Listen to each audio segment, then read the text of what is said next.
welcome to my YouTube channel.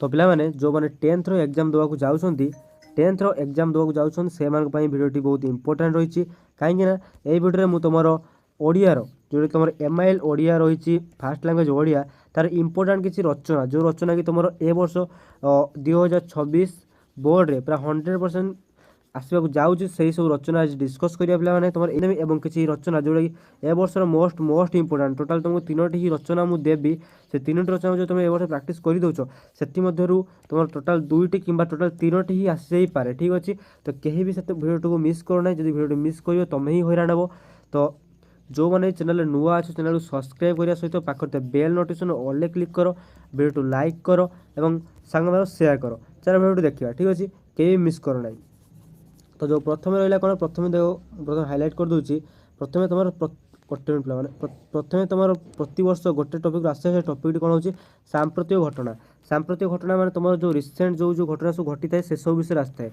आउ ए वर्षर most important हूँ सुभद्रा योजना टपिक आसवार चान्स बहुत ही रही कारण से वर्ष मोस्ट इंपोर्टेंट रही टोटल 90% प्लस चान्स अच्छी सुभद्रा योजना वर्ष आसो तो कहीं भी मिस करनी यहाँ तुम प्रैक्टिस कर नब आदि तुमको रेडी टू फॉर्मेट दरकार जदि रचनार दरकार तो कमेंट रे जणेबो तापाई मु नुआ वीडियो आसबि कि तुम डायरेक्ट टेलीग्राम चैनल रे जॉइन हो जाय आ ए वीडियो रे मध्ये तुमर रचना रही जहाँकि मुझे लास्ट को तुमको देखेबी तो नेक्स्ट जो रहिबो नेक्स्ट टॉपिक कोन रहिबो पिला माने नेक्स्ट टॉपिक बा नेक्स्ट रचना रहिबो तुमर ऑपरेशन सिंदूर जानते हो ए वर्ष जो अटैक होता से अटैक रिलेटेड तुम रही तो एटा आसवार चान्स रही सेमती 50% प्लस रही तो तुम प्रैक्टिस कर ठीक अच्छे किंतु सुभद्रा योजना के भी मिस करियो नहीं कौन सुभद्रा योजना के भी मिस करियो नहीं कारण सेटा आसवार चान्स बहुत सारा रही आसला कृत्रिम बुद्धिमत्ता मतलब कौन तो पिला तुम एआई ठीक अच्छे एआई को लेकिन तुम प्रश्न आसवार चान्स बहुत सारा रही कारण बर्तमान जानी तो बर्तमान केमती आर्टिफिशियल इंटेलिजेंस कृत्रिम बुद्धिमत्ता कि भाई डेभलप होची तो यहीटा आसवार चान्स बहुत ही अधिक रही ठीक अच्छे तो एटा को प्रथम जब प्रायोरिटी नंबर 1 दब तो नंबर 2 दब कौन ना सांप्रतिक घटना ए दिन तुम प्रैक्टिस कर नहीं कारण बहुत टाइम अच्छी तापर आसो कौन ओडिया भाषार शास्त्रीय मान्यता और भविष्य नेक्स्ट आम ओडिशा नवीन ओडिशा तो ए दुईटा को तुम जब सब प्रैक्टिस कर सार्च यहाँ तुम देखिपार ठीक अच्छे तो नेक्स्ट देखिए ऋतु तो पे प्रति वर्ष ऋतु को लेकिन गोटे क्वेश्चन तो कन्फर्म आसी था ठीक अच्छे से वर्षा ऋतु हो कि से बसंत ऋतु हो कि से ग्रीष्म ऋतु हो कि शीत ऋतु हो ठीक अच्छे ए वर्ष जो मोस्ट इंपोर्टेंट रही शीत ऋतु तो क्वेश्चन मध्य तुम पचार कहीं शीत ऋतु कारण तुम जानी ए वर्ष जो शीत ऋतुर भयावह केमती थिला आउ तार जो कुहुड़ी तार जो कोल्ड टेम्परेचर के लो हो से सब रिजन पर शीत ऋतु ए वर्ष मोस्ट कारण जहाँ जहाँ जो ऋतु जो वर्षटी अधिक क्षयक्षति पहुँचाई थाए कि अधिक लाभ दे थाए से ऋतु विषय एग्जाम पचारि थाए जमी जो थर टे बात्यार भयावह अधिक हो जाइए से विषय एक तो वर्षा ऋतु विषय पचारि पार कि तुम से बात्या विषय से जो झड़ तोफान विषय डायरेक्ट पचारि पार ठीक अच्छे कि तुम ये ऋतु रिलेटेड अलग प्रकार पचार केमती ना ऋतुचक्र विषय आलोचना कर कि तुम प्रिय ऋतु विषय वर्णना कर तो तुम शीत ऋतु को जब प्रैक्टिस करुच तो शीत ऋतु तुम प्रिय ऋतु पढ़ले शीत ऋतु वर्णना कर लिखिपार कि ऋतुचक्र लिखिपार शीत ऋतु पर जब यही सीजन जदि मोस्ट इंपोर्टेंट आउट कौटा आसो ना बसंत ऋतु वर्षा ऋतु देखा किसी आवश्यकता ना जब दुईटा देख सारापर टाइम रोचे तो वर्षा ऋतु देखिए ठीक अच्छे नेक्स्ट आसला पे सामाजिक समस्या और परिवेश सामाजिक समस्या परिवेश भी कौन देखनी ना परिवेश प्रदूषण और तार निराकरण गोटे कथा देख पे सामाजिक समस्या परिवेश मतलब कि आम एनवायरमेंट जमती जमती चेंज हो जहाँ रिलेटेड करके रचना मध्य आसे कारण रचना नुहे कि तुम मन मान रूप पकईदेवे कि बही जेकोसी मन को आस पकईदेवे तुम गोटे इयर रे 2025-26 2025 to 26 मध्य जहाँ जहाँ घटना घटी जो विषय तुम अधिक रिलेट कर रिलेटेबल जिन विषय ही तुम एग्जाम रे रचना पड़ी था ठीक अच्छे तो केवी मिस कर नहीं कौटा को नारी सशक्तिकरण इंपोर्टेंट अच्छी लास्ट आसला सड़क सुरक्षा जीवन रक्षा बेकारी समस्या विज्ञान जय यात्रा और दैनंदिन जीवन तो पे देख एटी जो जो क्वेश्चन कहली मुझे तुम देख कह एत सब रचना अच्छे आम कौटा प्रैक्टिस करूँ तो वीडियो शेष पर्यटन देख लास्ट टोटाल तुमको मुझे तीनोटी टोटाल मुझे तुमको तीनोटी ही रचना देवी जोटारू तुम क्वेश्चन ए वर्ष आसो ठीक अच्छे आठी जदि ये जो सामाजिक समस्या और परिवेश जब मोस्ट इंपोर्टेंट कौटा रहा हूँ तुम विज्ञान जय यात्रा और जीवन दैनंदिन जीवन विज्ञान कारण बर्तमान साइंस आम बहुत डेभलप करम डायली लाइफ रे केमती विज्ञान को साइंस को यूज कर विषय आ बेकारी समस्या बर्तमान देखते ट्रेंडिंग जो चलती कह चले बेकारी समस्या अनएम्प्लॉयमेंट এটা कहूँ गले ट्रेंडिंग रे चलती ठीक अच्छे। तो यहीटार रचना आसार चान्स बहुत सारा रही। तो नेक्स्ट आसला ओडिशार संस्कृति।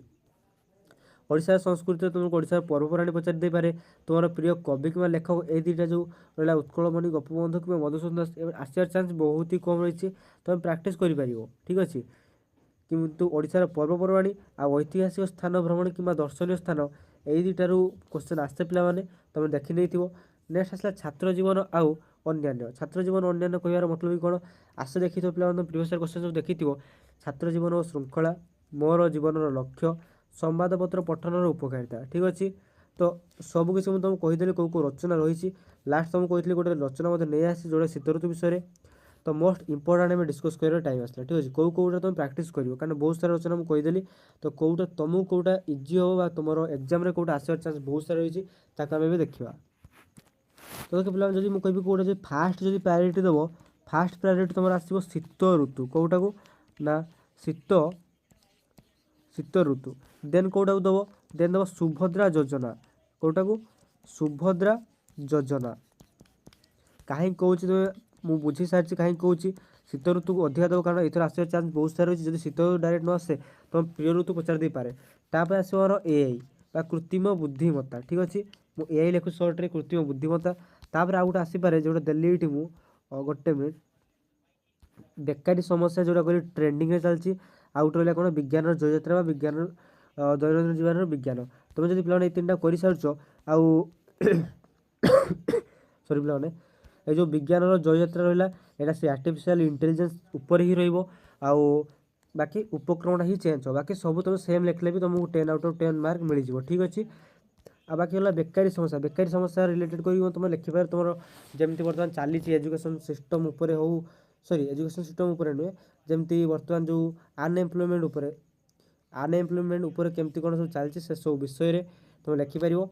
एवं देखा जो एसे लिखा नी मुझे शीत ऋतु विषय लिखा केमती लिखाई पे खाली लेखार शैली को देख ठीक अच्छे। लेखाटी कौन रहा देख उपक्रम रहा उत्कल जननी चिरमयी प्रकृतिर एक मनज्ञ क्रीड़ाभूमि कालचक्र अविराम गति में षड़ ऋतुर रंगमंच गोटे पर गोटे ऋतुर आविर्भाव घटे। निदाघर प्रखर रौद्रताप एवं वर्षार फंकिल परिवेश पर धरणी बक्षे शांतिर वार्ता नहीं अवतरण करे शीत ऋतु। हेमंतर विदाय पर यार आगमन प्रकृतिर एक नवजागरण सृष्टि करे। कवि भाषा यही ऋतुचक्र लीला बड़ विचित्र। कवि लिखिं शीत अंते पुणी आसब मधुमय बसंती धन्य धन्य विषजात हे तुम दया अनंती। पे देख उपक्रम जो तुम यही पूरा साहित्यिक वार्ड में परिपूर्ण कर लिख एग्जाम तुम खाली एतिक ही देखिए तुम 10 आउट ऑफ 10 देदेव कारण ताको अधिक पढ़ाई टाइम नहीं ठीक अच्छे। तो तुम इंट्रो देख खाली फास्ट लाइन देख कारण फास्ट लाइन देख यहाँ मुझे लिखी तुम केमती मोर एग्जाम पूरा 10 ରୁ 10 मिल से बेस कर लिखी तुम डायरेक्ट तुम यहाँ प्राक्ट कर कारण ए वर्ष आसबार चान्स यहाँ बहुत रही। तो तुम डायरेक्ट यहाँ प्राक्ट कर ठीक अच्छे। तापर आसला समय और आगमनी तुम एसबू न लिखिकी तुम डायरेक्ट अलग अलग पाराग्राफ पर लिखिपार।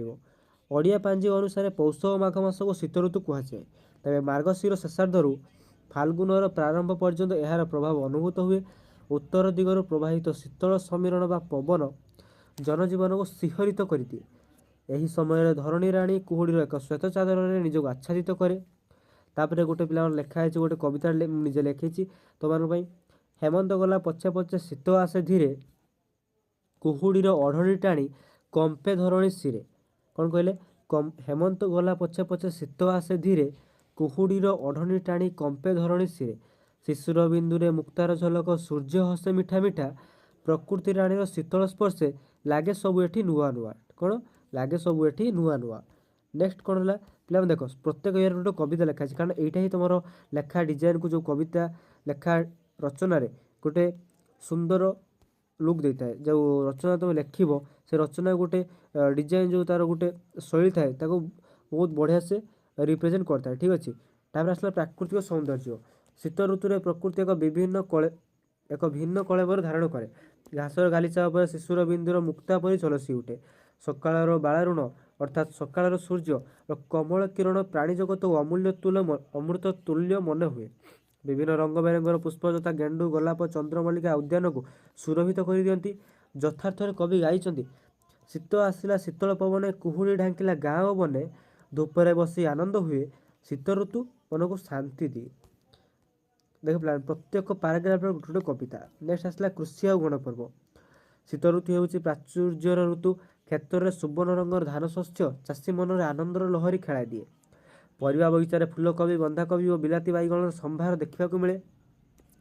ଏହି ଋତୁରେ ପ୍ରଥମାଷ୍ଟମୀ, ମାଣବସା, ଗୁରୁବାର, ମକର ସଂକ୍ରାନ୍ତି ତାପରେ ଆସିଲା ଏବଂ ମକର ସଂକ୍ରାନ୍ତି ଭଳି କୃଷିଭିତ୍ତିକ ପର୍ବ ପାଳିତ ହୁଏ। ପିଠାପଣାର ମହକ ଗାଁ ଦାଣ୍ଡରେ ଉଛୁଳି ପଡ଼େ। ନେକ୍ସଟ ଆସିଲା ଉପକାର ଓ ଅପକାର। ସ୍ୱାର୍ଥ ଦୃଷ୍ଟିରୁ ଏହା ଏକ ଉତ୍କୃଷ୍ଟ ସମୟ। ଜଗରାଗ୍ନି ପ୍ରବଳ ହେତୁ ଖାଦ୍ୟ ସହଜରେ ହଜମ ହୁଏ।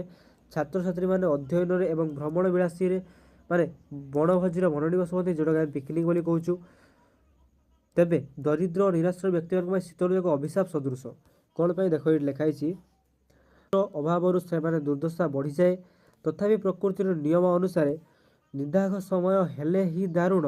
ଅଟେ ଜଗତର ମିତ୍ର, ଜନମାଇ ମେଘ ସାଧେ ପ୍ରାଣହିତ। ବିଧୁ ବିଧାନ ବିଚିତ୍ର। କ'ଣ କହିଲେ କବି ଦେଖ, ନିଦାଘ ସମୟ ହେଲେ ହିଁ ଦାରୁଣ, ଅଟେ ଜଗତର ମିତ୍ର, ଜନମାଇ ମେଘ ସାଧେ ପ୍ରାଣହିତ, ବିଧୁ ବିଧାନ ବିଚିତ୍ର। ଦେଖ ପ୍ରତି ପାରାଗ୍ରାଫ ଯେହେତୁ କବିତା ଲେଖା ହେଇଛି ତମ ରଚନାକୁ ଏଠି ବହୁତ ହି ଆଟ୍ରାକ୍ଟିଭ ଦେଖାଇବ। ଠିକ୍ ଅଛି, এই আসছি।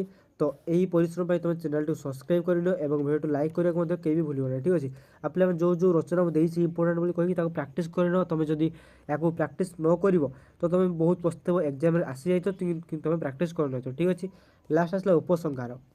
ଶୀତ ଋତୁ କେବଳ ଏକ ଋତୁ ନୁହେଁ, ବରଂ ଏହା ସୁଖ ସମୃଦ୍ଧି ଓ ସୌନ୍ଦର୍ଯ୍ୟର ବାର୍ତ୍ତାବହ। ଏହାର ଶୀତଳ ସ୍ପର୍ଶ ଦୁଃଖ ସୁଖର ମିଶ୍ରିତ ଅନୁଭୂତି ଦେଇ ଏହି ଋତୁ ବିଦାୟ ନିଏ, କିନ୍ତୁ ଛାଡ଼ିଯାଏ ଏକ ଅଭୁଲା ସ୍ମୃତି। କବିଙ୍କର ସେହି କାଳଜୟୀ ପଂକ୍ତି ମନେ ପଡ଼େ, ରୂପେ ନିରୁପମା ଛଅଟି ଭଉଣୀ ଗୋଟିଏ ଗର୍ଭରୁ ଜାତ, ମୃଦୁପାଦ ପତେ ଆସନ୍ତି ମରତେ, ଧରି ଜନ ଆନ ହାତ। କ'ଣ କହିଲେ କବି, ରୂପେ ନିରୁପମା ଛଅଟି ଭଉଣୀ ଗୋଟିଏ ଗର୍ଭରୁ ଜାତ, ମୃଦୁପାଦ ପତେ ଆସନ୍ତି ମରତେ, ଧରି ଜନ ଆନ ହାତ। ତ ପିଲାମାନେ ଟୋଟାଲ ଏଇଟା ଥିଲା ତୁମର ଗୋଟେ ଶୀତ ଋତୁ ବିଷୟରେ ମୁଁ ଲେଖି ଆଣିଥିଲି। ଯଦି ତୁମକୁ ଆଉ ସବୁ ବିଷୟ ରଚନା ଦରକାର ତ କମେଣ୍ଟରେ ଜଣାଅ, କାରଣ ତୁମମାନଙ୍କ ପାଇଁ ଏଇଭଳିଆ ସବୁ କବିତାକୁ ଲେଖିକି ମୁଁ ତୁମମାନଙ୍କ ପାଇଁ ଭଲସେ ରଚନା ସବୁ ପ୍ରିପେୟାର କରି ଆଣିବି। ଯେଉଁ ଇମ୍ପୋର୍ଟାଣ୍ଟ ଟପିକ୍ କହିଛି ତା ରିଲେଟେଡ଼ ମୁଁ ସବୁ ବନେଇ ଆଣିବି। କେହି ବି ସେଥିପାଇଁ ଟେନସନ୍ ଦରକାର ନାହିଁ। ସେଥିପାଇଁ ଆମ ଟେଲିଗ୍ରାମ ଚ୍ୟାନେଲରେ ଜଏନ୍ ହେଇଯାଅ। ଠିକ୍ ଅଛି, କେଉଁଥିରେ ନା ଟେଲିଗ୍ରାମ ଚ୍ୟାନେଲରେ ଜଏନ୍ ହେଇଯାଅ ଏବଂ କମେଣ୍ଟରେ ଖାଲି ଜଣେଇ ଦିଅ କି ରଚନାବଳିକା ଓଡ଼ିଆରେ ଟାଇପ୍ କରି ରଚନାବଳୀ ଲେଖିଦିଅ, ତ ମୁଁ ତୁମମାନଙ୍କ ପାଇଁ ନେଇ ଆସିବି। ସେତେ ପର୍ଯ୍ୟନ୍ତ ରହୁଛି ପିଲାମାନେ, ଧନ୍ୟବାଦ। ଦେଖାଯାଉଛି ଚ୍ୟାନେଲ ସବସ୍କ୍ରାଇବ୍ କରି ପାଖରେ ଥିବା ବେଲ୍ ନୋଟିଫିକେସନକୁ ଅଲ୍ରେ କ୍ଲିକ୍ କରିବା ଏବଂ ସାଙ୍ଗମାନଙ୍କୁ ସେୟାର କରିବାକୁ କେହି ବି ଭୁଲିବ ନାହିଁ। ଧନ୍ୟବାଦ, ଜୟ ଜଗନ୍ନାଥ।